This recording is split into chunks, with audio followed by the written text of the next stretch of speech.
Adventure Park. Let's start the adventure. We're on our way to the hanging bridge. Hello, campers! We are in Adventure Park Hanging Bridge. And it is raining.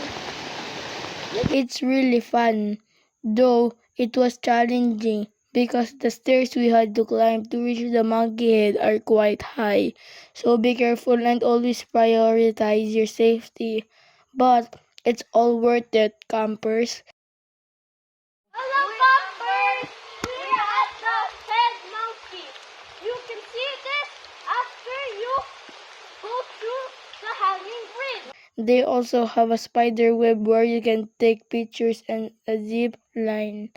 Sadly, we weren't able to go to the zip line because it is raining. Each activity costs 80 pesos per person. You can also visit Tanawan Falls next to the adventure park. Check out our next vlog at Tanawan Falls.